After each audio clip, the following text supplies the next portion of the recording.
Muy buenas amigos de YouTube, ¿cómo están? ¿Cómo les parece este video? Un video más que voy a montar, que voy a subir en plataformas de YouTube. Y bueno, este es un pequeño curso sobre informática y lo que os voy a mostrar es cómo funciona una computadora, ya sea escritorio o portátil o todo en uno. Lo primero que vemos es la computadora y sus partes, ¿ok? Esto sí se compone de varias partes, lo que es el monitor, la impresora, el ratón, el teclado, el disco duro, la caja de la unidad de almacenamiento óptico, que obviamente era el disco compacto, el módem que está conectado a la red, la fuente de poder, que es de la que vamos a hablar ahorita, y bueno, la placa madre que contiene el procesador, los puertos, la memoria RAM, las placas de expansión, y bueno, todo en general la placa madre. Y bueno, aquí les voy a explicar un poco más. Esto es bueno, una computadora, también conocida como ordenador o PC, personal computer, por sus siglas en inglés computadora personal. Es una máquina compleja que se utiliza para realizar una variedad de tareas, desde procesamiento de texto hasta diseño gráfico y cálculos científicos. Entonces dice que las computadoras están compuestas por una serie de componentes esenciales que trabajan juntos para ejecutar programas y llevar a cabo tareas específicas. A continuación, descubriremos los componentes principales de una computadora, ¿ok? Entonces, bueno, lo que vamos a ver es primero la unidad central y cómo funciona. La CPU, ya saben que la CPU es un procesador que va dentro del equipo en la placa madre. Es el cerebro de la máquina, es el cerebro de la computadora. No sé si lo han visto cuando antes armaba una computadora de escritorio, pero es el cerebro de la máquina. Es un microprocesador que ejecuta instrucciones y realiza cálculos. Es responsable de coordinar y ejecutar todas las operaciones del sistema. Los fabricantes de CPU más conocidos son Intel y AMD. Nosotros tenemos ya conocidos esas marcas porque son los que han actualizado recientemente sus procesadores como Intel Atom, Intel, etcétera, así, y AMD Ryzen. ¿Ok?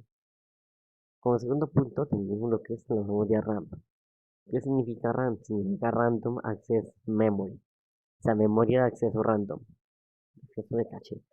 La memoria RAM es la memoria de acceso aleatorio que se utiliza para almacenar temporalmente datos.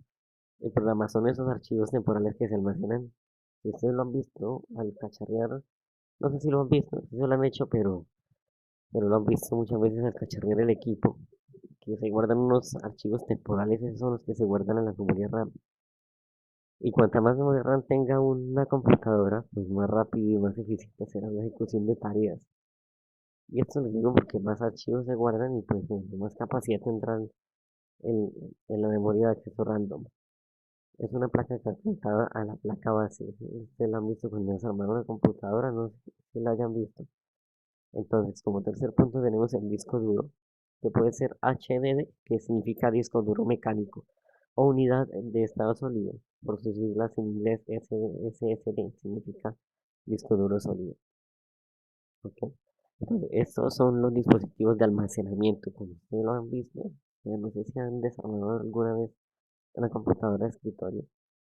Y la cajita metálica que dentro tiene un plato giratorio, no sé si la han sacado, ese es el disco duro de almacenamiento utilizados para guardar permanentemente datos, archivos y programas. Entonces, los discos duros tradicionales, que bueno, HDD significa disco duro mecánico, sí, ya les mencioné hace rato, utilizan discos magnéticos giratorios, como les acabo de decir ahorita, el plato plateado giratorio dentro de la cajita metálica, mientras que las unidades de estado sólido, que es SSD, significa disco duro sólido, por sus siglas en inglés, utilizan memorias flash y son más rápidos y confiables. ¿Qué es el disco duro sólido? Es totalmente diferente. El disco duro sólido es una plaquita que tiene simplemente el cerebro que se encarga de recibir y almacenar la información y se carga mucho más rápido ya que no es un disco duro mecánico y pues lo más barato de conseguir. E incluso con este pueden actualizar una computadora por nueva, una computadora por más vieja que esté, la pueden cambiar, la pueden actualizar por un disco duro sólido y le pueden instalar un sistema operativo compatible. Ok, la tarjeta madre, pues en general es la placota que ustedes han visto cuando han desarmado la caja de una computadora de escritorio. No sé si de verdad algunos de ustedes seguidores hayan desarmado una computadora de escritorio, que yo por ahí he visto videos de algunos otros técnicos que desarman la caja de una computadora de escritorio y se dan cuenta que la placota grande es la placa base, la placota grande que tiene un ventilador en el CPU, es la placa base. Entonces, es la placa de circuito principal que conecta y coordina todos los componentes de la máquina, es decir, la computadora. Entonces, contiene puertos, que son puertos USB para conectar memorias, o el teléfono por cable USB, cualquier dispositivo que tenga USB. También ranuras y conectores para la CPU, la memoria RAM, que ya les especifiqué, que significa Memory Access Random. Y también las tarjetas de expansión. ¿Sabes cuáles son? Son los gráficos y la tarjeta de sonido. Los discos duros y otros dispositivos. Las tarjetas de expansión pues, se conectan a la tarjeta madre y agregan funcionalidades adicionales a la computadora. Entonces, si por ejemplo ustedes han visto por aquí, ya les vamos a mostrar el panel de control, ustedes han visto por aquí en el administrador de dispositivos, ahí aparece una ventanilla, bueno, ahí lo han visto, ahí se va a abrir la ventana. Vamos a esperar a que se está cargando y les voy a emplear. Ustedes han visto todos estos dispositivos chiquiticos, son los controladores de todos los dispositivos que están conectados actualmente a la placa base del equipo. Entonces, eso sería la placa base. Incluye las tarjetas gráficas. ¿Sabe qué es tarjeta gráfica? Tarjeta gráfica es la tarjeta que se encarga de enviar la señal de video a las pantallas que tenemos conectadas y tiene la función de mejorar el rendimiento de gráficos, el rendimiento de video. ¿Ok? Tarjetas de sonido se utilizan para las tarjetas de sonido son las que se utilizan para la calidad de audio. ¿Esto qué tiene que ver?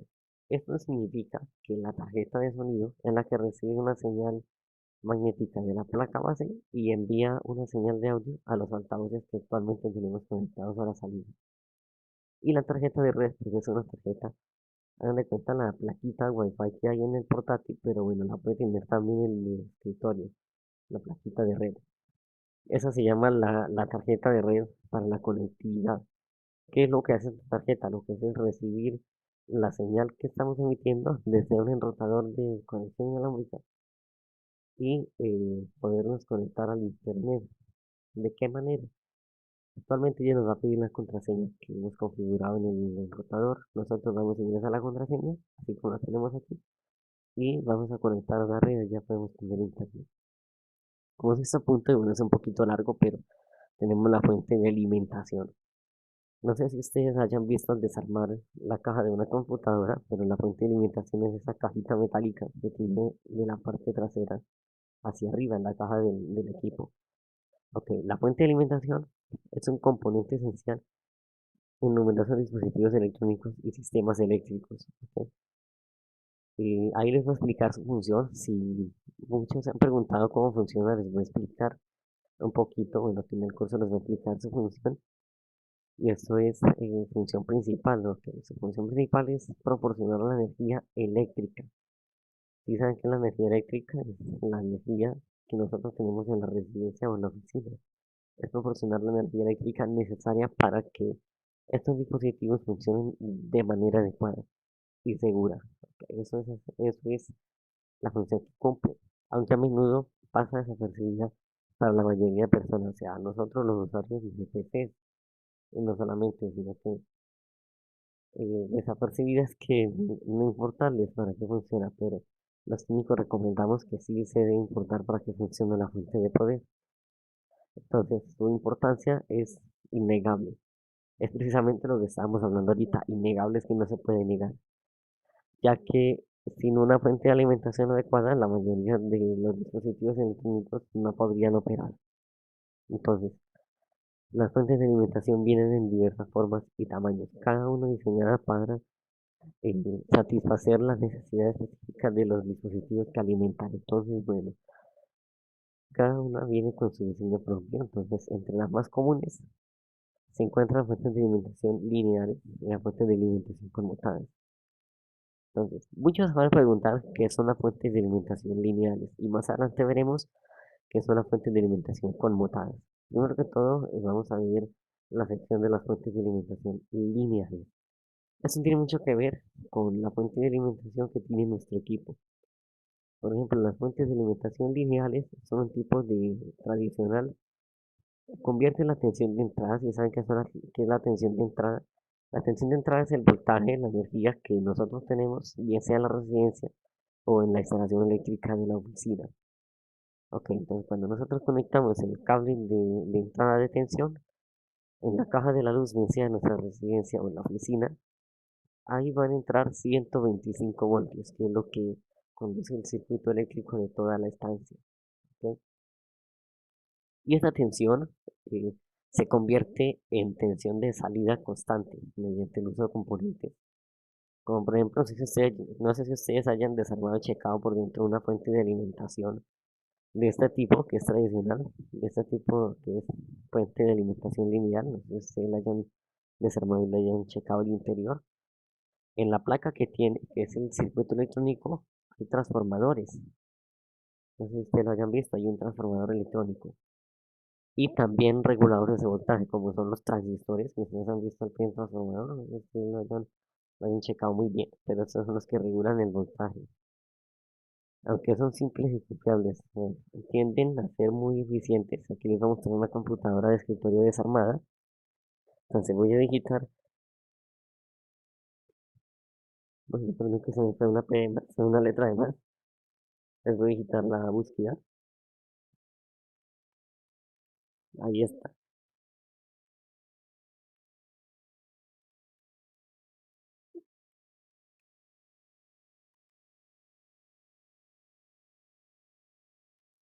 Ahí.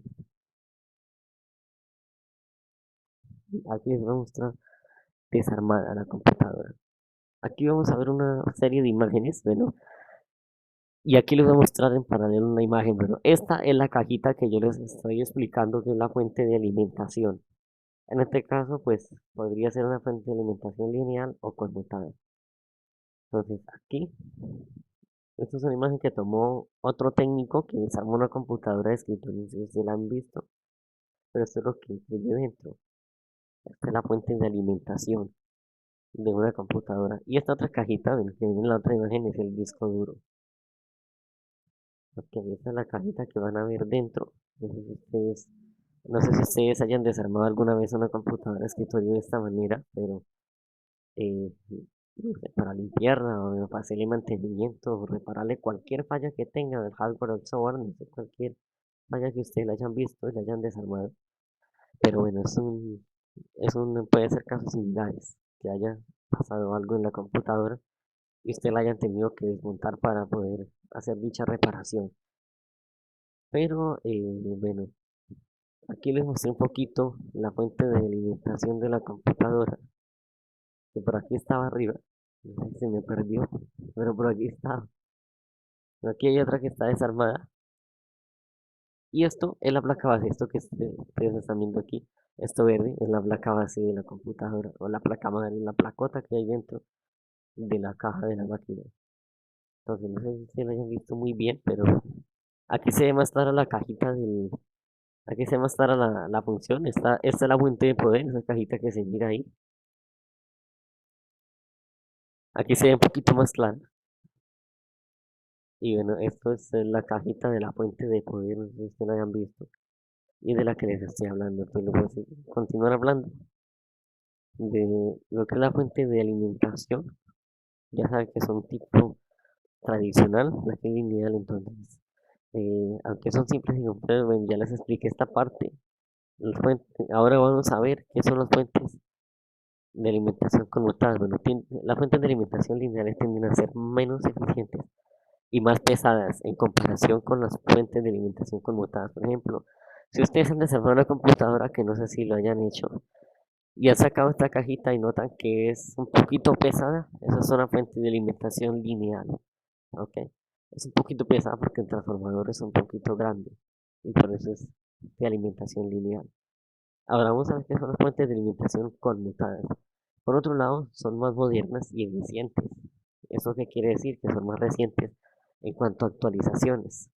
Utilizan técnicas de conmutación para regular la tensión de salida.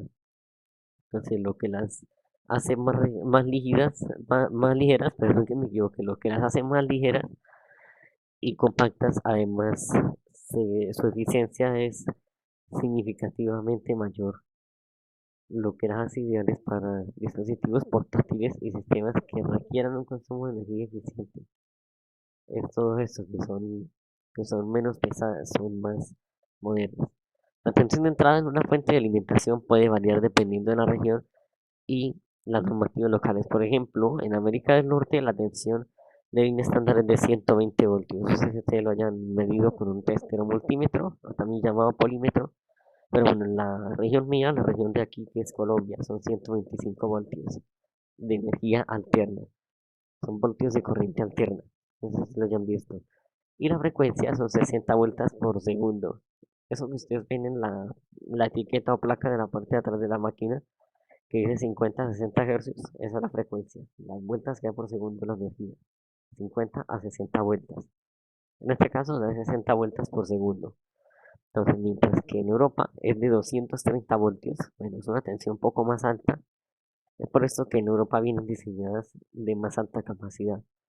Por lo tanto, las fuentes de alimentación suelen estar diseñadas para operar dentro de un rango de entrada específico y bueno, como les mencioné, deben adaptarse a las condiciones locales.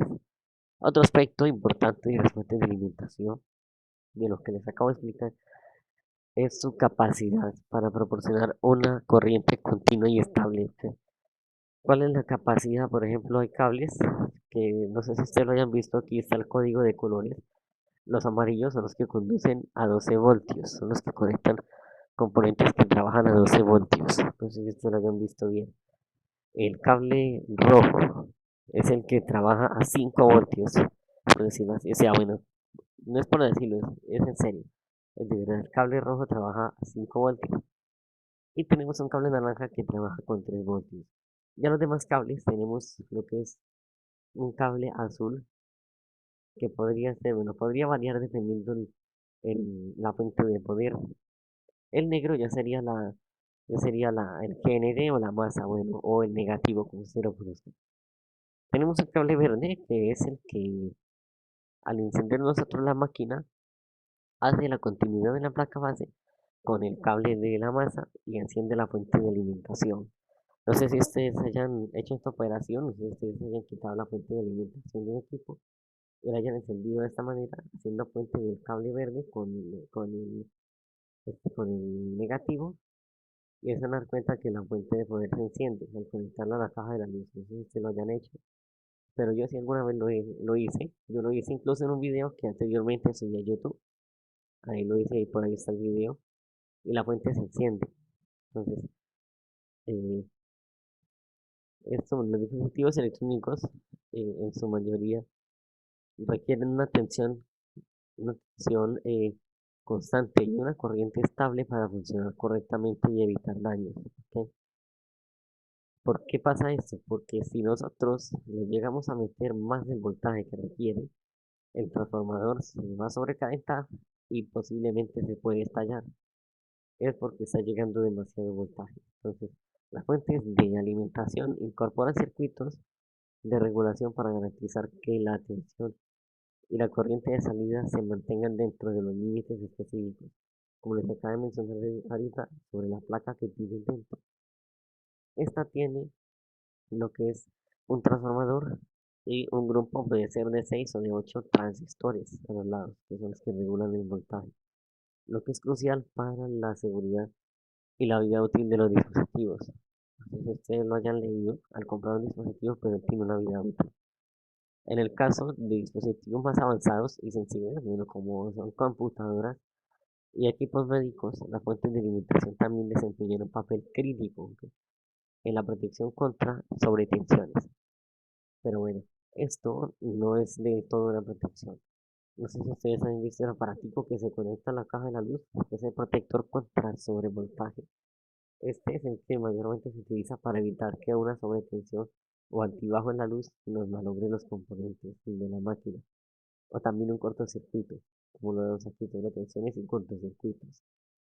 Estos dispositivos a menudo incluyen circuitos de protección para garantizar que no se dañen en caso de fluctuaciones eléctricas, como les mencioné ahorita, altibajos, puede ser también, o pueden ser también sobretensiones o problemas en la red eléctrica, como bueno, ha venido pasando varias veces, que son bajones o apagones en la luz.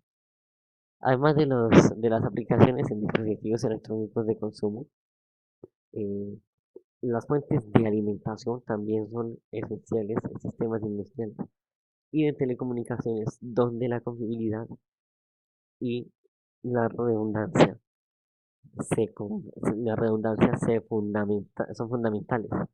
En este caso, eh, en estos entornos es común utilizar fuentes de alimentación redundantes y sistemas de respaldo web, ¿ok? Para garantizar la continuidad de la operación. Eso es todo lo que les mencioné. Tanto ahora vamos a ver sobre el gabinete o chasis. Muchas computadoras incluyen, no sé si se la hayan desarmado de esta manera que ustedes acaban de ver en pantalla, pero incluye todo esto metálico que se llama el gabinete o chasis de la máquina, que también se conoce. Entonces, el gabinete o chasis es la carcasa que alberga todos los componentes de la computadora y proporciona protección contra el polvo y los daños físicos. O sea, si nosotros quitamos el gabinete, los componentes se pueden llenar mucho más rápido de polvo y dañarse, específicamente dañarse, por llenarse mucho de polvo. Los daños físicos le pueden ser mucho más rápidos. Entonces, por eso no quitemos el gabinete. También incluye ventiladores para mantener el sistema refrigerado. No sé si ustedes han visto esos ventiladores negritos que hemos quitado las computadoras. No sé si lo hayan visto antes de una computadora. Pero todos estos se mantienen en el sistema refrigerado. ¿Esto por qué? Porque hay varios componentes que se calientan. Estos componentes es el microprocesador, la placa de los gráficos, también incluyendo la tarjeta de sonido, pues aunque no tenga ventilador, pero bueno, también la incluye ahí. Y el transformador y los transistores que hay en la fuente de poder. Estos componentes son los que emiten bastante calor y por esto se necesitan los ventiladores. ¿Ok? Así que en el gabinete debe haber un espacio específico para poder eh, sostener la ventilación interna en el equipo, ¿ok? Tenemos como octavo punto los periféricos. Hay varios tipos de periféricos los periféricos se pueden clasificar en varias categorías según su función y su relación con la computadora. Algunos de los tipos más comunes de periféricos incluyen entonces periféricos de entrada, son por ejemplo el teclado, que es uno de los periféricos de entrada más básicos y ampliamente utilizados. Permite al usuario ingresar datos y comandos en la computadora, como por ejemplo escribir, que nosotros lo hacemos en el teclado. El ratón, pues bueno, es otro dispositivo de entrada esencial, que permite controlar el cursor en la pantallita y realizar selecciones, aunque muchas veces si el equipo es de pantallita táctil, también lo podemos controlar por el táctil. El micrófono, bueno, como el que en este momento yo estoy utilizando para hacerles a ustedes el video del curso. Los micrófonos son periféricos de entrada que capturan el sonido, específicamente lo que está realizando el mío aquí para grabar el video que les estoy haciendo a ustedes y permiten la entrada de voz. ¿Ok? El escáner, pues bueno, aunque muchos lo conozcan, es un dispositivo que está integrado en la impresora, la multifuncional, no sé si ustedes lo hayan visto, es el vidrio que tiene dentro, que en el interior incluye el detector de fotocopia, no sé si ustedes lo hayan visto. Entonces, bueno, es utilizado para digitalizar documentos y convertirlos en archivos digitales. ¿No? Entonces, digitalizar un documento es, por ejemplo, yo abro el escáner de la máquina, meto el documento ahí dentro, lo cierro, y desde la computadora puedo tomarle la captura de pantalla y convertirlo en documento digitalizado, en documento digital. ¿Ok? Tenemos unos periféricos que son de salida, lo que es el monitor que muestra toda la información visual generada por la computadora. Entonces, como lo vemos en pantalla, imágenes, texto y videos, todo. La impresora, bueno, los acaba de mencionar ahorita uno de los componentes de la impresora que es el escáner. Las impresoras producen copias impresas de documentos y gráficos. Por ejemplo, nosotros tenemos la hoja ingresada a la máquina. Ella tiene una tinta específica de cuatro colores, lo que es el amarillo, el cian, el magenta y el negro. Entonces nosotros le damos a control P, seleccionamos la máquina y la vamos a imprimir. Entonces, automáticamente nuestra computadora va a enviar los datos de impresión a la máquina y la máquina los va a recibir para luego enviarlos eh, a lo que es el chip de impresión. No sé si ustedes lo hayan visto donde se llama una impresora, pero es el chip que tiene el carrito de impresión. Es el que recibe los datos y los va a colocar en forma de tinta en la hoja. Y de esta manera pues va a salir la impresión a color o a escala de grises, como ustedes la hayan enviado. Entonces, bueno, los altavoces, como los que yo tengo aquí conectados actualmente son parlantes. Los altavoces reproducen audio generado por la computadora también, ¿no? Permitiendo a los usuarios escuchar música, bueno, ver películas, que eso lo hacemos muchas veces en cine, o realizar llamadas de conferencia, lo que puede realizar en cada rato. ¿Ok? Y los periféricos de almacenamiento, bueno, tenemos el tercero de todo esto que es el curso. Unidades de disco duro, que los periféricos de almacenamiento son unidades de disco duro, que como les mencioné, letra HWC significa disco duro mecánico, y unidad de estado sólido SSD. Estas unidades almacenan datos a largo plazo y programas. SSD significa disco duro sólido, que es la plaquita que tiene un cerebro que nosotros conectamos a la computadora. Entonces, esta almacena mucho más rápido la información y el equipo se va a cargar más rápido. Entonces, las unidades flash USB.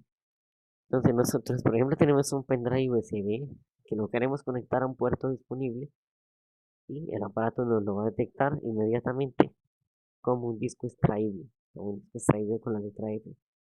Son dispositivos de almacenamiento portátiles que se conectan a través de puertos USB y permiten transferir datos entre computadoras. Bueno, entonces también si yo conecto, por ejemplo, el teléfono por cable USB a la computadora y habilito la transferencia de archivos, esto también se podría decir que es una unidad flash USB. Eso se podría decir eso, es una unidad flash USB. Tenemos también los periféricos de comunicación, que son las tarjetas de red que permiten que la computadora se conecte a redes locales o a internet, por ejemplo el Wi-Fi. La placa red inalámbrica es la placa Wi-Fi que muchos equipos tienen dentro. Las cámaras web, por ejemplo, la que yo tengo aquí arriba, es una cámara web utilizada para videollamadas y conferencias en línea, también para grabar videos, pero bueno. Entonces, esta está presente en muchos equipos, incluso los todo en uno y los de escritorio. Los modems son los que facilitan la conexión a internet a través de líneas telefónicas o conexiones inalámbricas. Tenemos como quinto punto, y ya creo que es el último, no, todavía faltan puntos. Tenemos como quinto punto, que son los periféricos de juego. Son los gamepads y los joysticks. Los joysticks son diseñados específicamente para juegos de computadora y consola. Por ejemplo, el juego que yo les he grabado videos, que es el Minecraft, pero estos gamepads y joysticks son utilizados para Minecraft, para poder jugar el videojuego de Minecraft. Entonces, bueno, los volantes y pedales también son utilizados en juegos de simulación de conducción.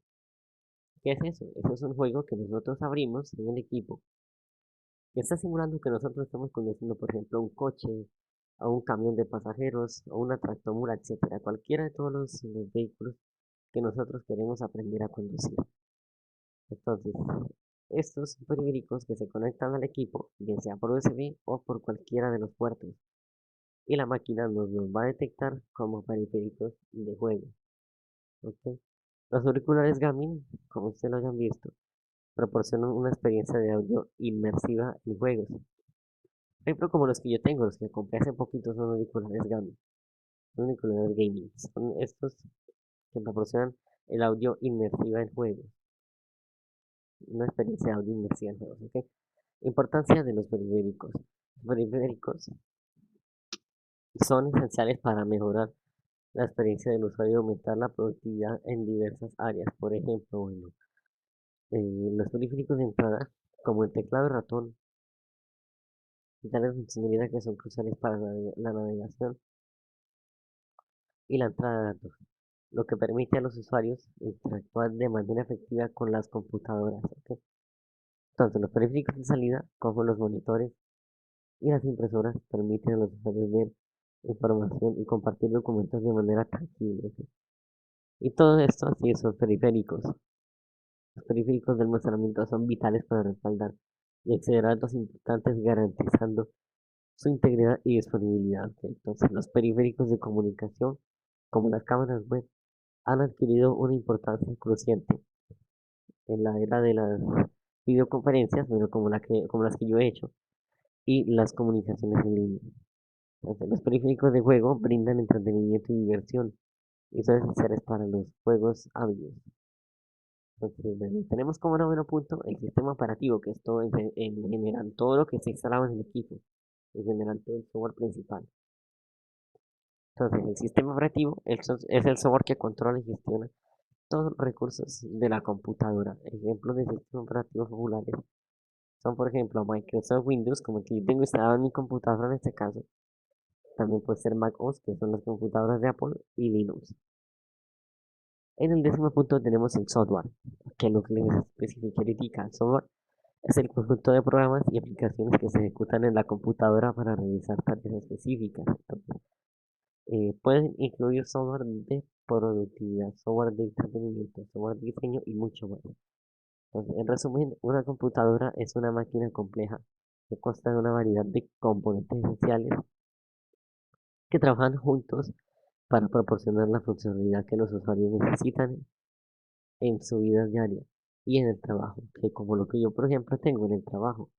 Cada componente desempeña un papel crucial en el funcionamiento general del sistema y la elección de componentes adecuados puede tener un gran impacto en el rendimiento y la capacidad de una computadora, o sea, la máquina en general. Entonces, nosotros vamos a ver aquí lo que es el taller, que es para desarrollar una presentación de diapositivas. Bueno, puede ser en PowerPoint si ustedes lo pueden abrir o cualquier otra herramienta de presentación que prefieran, en la cual desarrolle los siguientes puntos. ¿No? Componentes de una computadora, bueno, como les mencioné ahorita, el procesador, la memoria RAM, el disco duro, la tarjeta de madre, y etcétera. Bueno, son componentes. Importancia de los componentes, bueno, toda la respuesta está de la parte de arriba. La tercera es historia de la evolución de los componentes. Y bueno, ¿qué es un UPS y para qué es importante? Bueno, esto es fácil. La respuesta es un UPS es un dispositivo que evita sobretensiones y es importante para evitar que la máquina se nos llegue a romper. Debe incluir título de la dispositivo, introducción al tema, información detallada sobre el tema asignado, imágenes gráficas o diagramas que ilustren los conceptos. Fechas clave en la historia de los componentes, bueno, para el grupo de historia puede ser ejemplos de situaciones en las que un UPS sería esencial para el grupo de UPS. Pero todo esto se los dejo como tarea a ustedes seguidores para que lo realicen. Puede ser PowerPoint o cualquier otra herramienta que tengan de presentación en el paquete de Microsoft 365, que es el nuevo componente del paquete de Microsoft al que hemos actualizado en sí el sistema, ¿ok? Así que si les ha gustado el video y el curso, no olviden darle me gusta. Ahí está también la caja de comentarios habilitada, como les he mencionado en los otros videos. También, si quieren hacer alguna pregunta o tienen alguna duda, pues ahí la pueden hacer y en breve se la responderé. Si les ha gustado, le pueden dar me gusta, le pueden dar suscribirse y activar la campanita en modo de todas. Nos vemos en el próximo curso, amigos, y que tengan un feliz fin de semana, amigos en YouTube.